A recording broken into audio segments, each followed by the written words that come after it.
धन्यवाद सभापति जी। आपने मुझे the protection of interest in aircraft objects bill 2024 पर बोलने का मौका दिया। मैम, समय के साथ बदलाव को स्वीकार करना यह प्रकृति का नियम है। अगर हम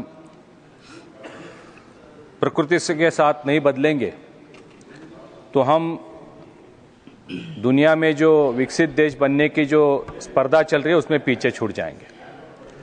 हमारे आदरणीय प्रधानमंत्री नरेंद्र भाई मोदी जी ने भारत को 2047 तक विकसित देश बनाने का जो संकल्प किया है, मैं मानता हूं ये बिल उसकी तरफ एक अहम कदम है।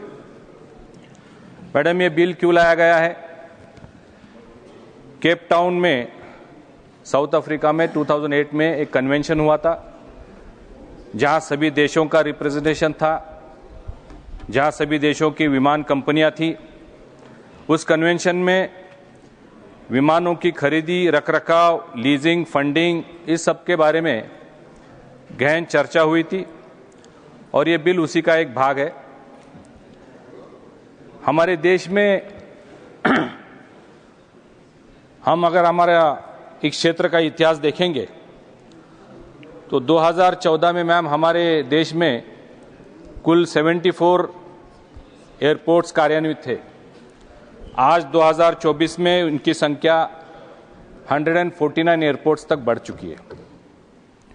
2014 से पहले हमारे देश में जो रूट्स थे एयरलाइंस के वो 209 थे, आज करीबन 900 रूट चल रहे हैं।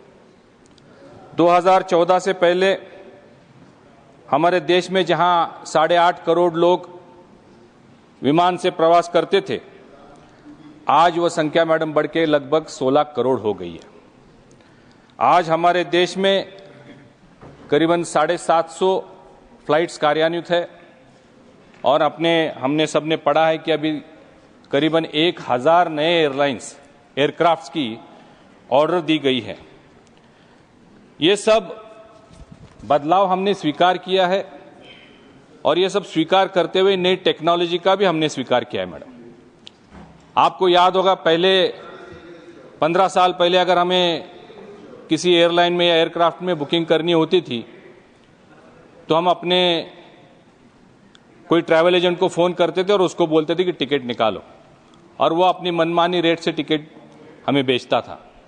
लेकिन आज जिस तरह से हमने टेक्नोलॉजी का स्वीकार किया है, हम घर बैठे बैठे अपने खुद के मोबाइल से, अपने ऐप से, जिस भी दिन हमें प्रवास करना है, ट्रैवल करना है, उस दिन कौन सी फ्लाइट कहाँ से कहाँ जा रही है, उसके सारे डिटेल्स तो आ ही जाते हैं, उसके सारे रेट्स आ जाते हैं और हम तुरंत विदिन 5 मिनट्स हम अपना ट्रैवल बुक कर सकते हैं। और इसके साथ ही मैडम हम अपनी सीट चूज कर सकते हैं। पहले ये सुविधा नहीं थी मैडम। हम अपनी सीट चूज कर सकते हैं, चाहे वो मिडिल हो, आयल हो, विंडो हो। इसके साथ साथ मैडम हम अपना फूड चूज कर सकते हैं, आपको वेज खाना है, नॉन वेज खाना है। इतनी सुविधा टेक्नोलॉजी के माध्यम से हमें मिली है। और अभी डीजी यात्रा के माध्यम से आप अगर एयरपोर्ट भी जाते, क्योंकि एयरपोर्ट पे कंजेशन बहुत बढ़ रहा है, सभी एयरपोर्ट्स फुल है, सभी फ्लाइट्स फुल है, टिकट्स नहीं मिलते हैं। आप एयरपोर्ट पे जाते तो डीजी यात्रा के माध्यम से सिर्फ फेस रिकॉग्निशन से आपको एकदम सुलभता से आप एयरपोर्ट में भी अंदर जा सकते हैं। तो ये सारी चीजें हमने अडॉप्ट की है। साथ ही साथ हमने प्रधानमंत्री मोदी जी की जो एक महत्वपूर्ण उड़ान योजना चली है, जिसमें 6 बार अलग अलग छोटे शहरों को बड़े शहरों से जोड़ने के लिए, कनेक्टिविटी देने के लिए उड़ान योजना का अनाउंसमेंट किया था, उसका भी लाभ पूरे देश को हो रहा है। मैडम, ये विधेयक विमानों और उनके संबंधित उपकरणों की सुरक्षा और सुरक्षा संबंधी अधिकारों को उसकी रक्षा करने के लिए लाया गया है। विमान उद्योग आज विश्व का सबसे तेजी से बढ़ने वाला क्षेत्र है और इसे और अधिक सुरक्षित, व्यवस्थित और स्थिर बनाने के लिए कानूनी ढांचा आवश्यकता है। ये विधेयक उस कानूनी ढांचे को मजबूत करता है। भारतीय विमान क्षेत्र में तेजी से विस्तार के साथ ही विमान के खरीदने की, रखने की और संचालन से जुड़ी विभिन्न जटिलताओं की जो उत्पन्न हो रही है, उसे समाधान करने के लिए बिल उपयुक्त है। इस विधेयक का उद्देश्य इन जटिलताओं का समाधान प्रदान करना। ये विधेयक विमान उपकरणों से संबंधित वित्तीय लेन देन, करार और सुरक्षा के मामलों में पारदर्शिता और स्पष्टता सुनिश्चित करेगा। यह विधेयक विमान उपकरणों पर सुरक्षा अधिकारों की सुरक्षा करने का प्रावधान करता है। इस क्षेत्र में विमानों की खरीद बिक्री और उनके रखरखाव से संबंधित विवादों को जैसे कानूनी जो ढांचा बनाने के लिए यह बिल उपयुक्त है। यह विधेयक ये भी सुनिश्चित करता है कि जब किसी विमान से संबंधित वस्तु या उपकरण की पुनः प्राप्ति की आवश्यकता हो तो उसे प्राथमिकता के आधार पर सुरक्षा दी जाएगी। यह विशेष रूप से उधारी वित्तीय मामलों और उधारी वसूली के मामलों में भी सहायक करेगा। जैसे अभी हमारे माननीय सदस्य बोल रहे थे कि कभी वो लीजिंग होता है और उसका पेमेंट जो है वो उधारी पर भी होता है। यह विधेयक वैश्विक विमानन मानकों और समझौतों को अनुरूप करते हुए भारतीय विमानन उद्योग को अंतर्राष्ट्रीय स्तर पर प्रतिस्पर्धी बनाए रखने के लिए महत्वपूर्ण है। यह न केवल विमान उद्योग के भीतर ही बल्कि अंतर्राष्ट्रीय व्यापारिक लेन देन में भी भारत को एक मजबूत स्थान दिलाएगा।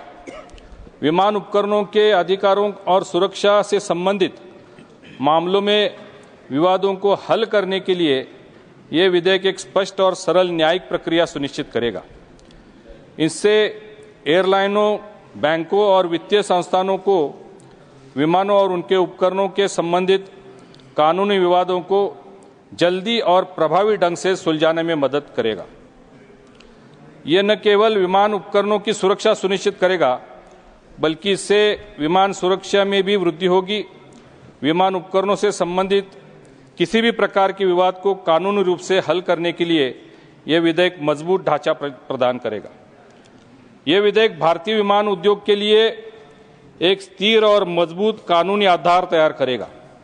इसके माध्यम से भारतीय एयरलाइंस और विमान कंपनियां अधिक आत्मविश्वास से काम कर सकेंगी, जिससे इनकी वृद्धि और विकास में सहायता मिलेगी। इसके अलावा यह विधेयक विमानन क्षेत्र में विदेशी निवेश भी आकर्षित करने में मदद करेगा।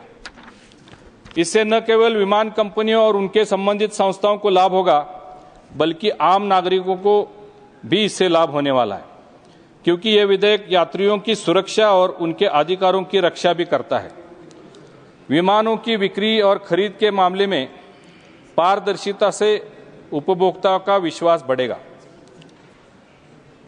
विधेयक के माध्यम से विवादों के समाधान में गति लाई जाएगी, जिससे विमान क्षेत्र में कार्यों में रुकावट कम होगी और व्यावसायिक जल्दी अपने मामलों में समाधान कर सकेंगे। इससे भारतीय विमान क्षेत्र की प्रतिस्पर्धात्मकता में भी वृद्धि होगी। अभी हमारे विपक्ष के साथी कह रहे थे ये सिर्फ बड़े लोगों के लिए या बड़े कंपनियों के लिए ये बिल लाया गया है, लेकिन मैडम मैं कहना चाहता हूं कि इससे छोटे और जो मझले स्तर की विमान कंपनियां हैं उनके लिए भी ये लाभकारी बिल है। ये विधेयक उन उपकरणों को और विमान की सुरक्षा को सुनिश्चित करता है जिनकी खरीद और रखरखाव छोटे विमान उद्योग द्वारा भी की जाती है। इसके अलावा यह विधेयक कोई भी ऐसा अधिकार नहीं देता जो उपभोक्ता को नागरिकों के हितों के खिलाफ हो। सभी अधिकार एक उचित और पारदर्शी प्रक्रिया के तहत दिए जाएंगे और किसी भी पक्ष को अनावश्यक रूप से नुकसान नहीं पहुंचाया जाएगा। सभापति जी, जिसका जिक्र हुआ उड़ान योजना में देश के सभी नागरिकों को बहुत बड़ा लाभ हो रहा है। तो मैं अपनी महाराष्ट्र के कुछ डिमांड्स माननीय मंत्री जी के सामने आपके माध्यम से रखना चाहता हूं। जैसे कि मैंने पहले कहा, उड़ान योजना में अब तक 6 बार वृद्धि की गई है और उसको और एक्सटेंड किया गया है। प्रधानमंत्री मोदी जी ने और वित्त मंत्री जी ने अपने बजट में भी इसका जिक्र किया था। तो जो अभी महाराष्ट्र की कुछ डिमांड से मैं रखना चाहता हूं, माननीय मंत्री जी, मुंबई, बेलगाम, ये सारी रिक्वेस्ट हमारी तरफ से महाराष्ट्र सरकार की तरफ से आपकी तरफ आई है, जिसमें मुंबई से बेलगाम, मुंबई से कोल्हापुर, मुंबई से नासिक, मुंबई से औरंगाबाद, मुंबई से जलगांव, पुणे से बेलगाम, सोलापुर मुंबई बहुत अहम रूट हमें ज़रूरी है मैम, नागपुर, नागपुर, कोल्हापुर, मुंबई, नांदेड़, कोल्हापुर, गोवा, कोल्हापुर, सूरत, औरंगाबाद, इंदौर, नासिक, जयपुर, पुणे, सूरत, पुणे, इंदौर, पुणे, हुबली, मुंबई, शिरडी, ये सारे रूट्स अगर शुरू होते सर, मैडम ये सारे रूट अगर मिल जाते तो इससे महाराष्ट्र में जो कनेक्टिविटी बढ़ेगी, उससे इंडस्ट्रियलाइजेशन, टूरिज्म और एग्रीकल्चर सभी क्षेत्र में फायदा होगा। और जो हमारे प्रधानमंत्री जी का विकसित भारत का संकल्प है, जो 2027 तक हमारी इकोनॉमी $5 ट्रिलियन बनाने की है, उसमें महाराष्ट्र का योगदान $1 ट्रिलियन इकोनॉमी बनाने का काम हमारे महाराष्ट्र के मुख्यमंत्री सम्माननीय देवेंद्र जी फडणवीस साहब करना चाहते हैं, उसमें योगदान मिलेगा। मैं इसी के साथ ये सभी महाराष्ट्र की डिमांड आपके माध्यम से मंत्री जी के सामने रखना चाहता हूं और मैं इस विधेयक का पूरी तरह से समर्थन करता हूं। धन्यवाद।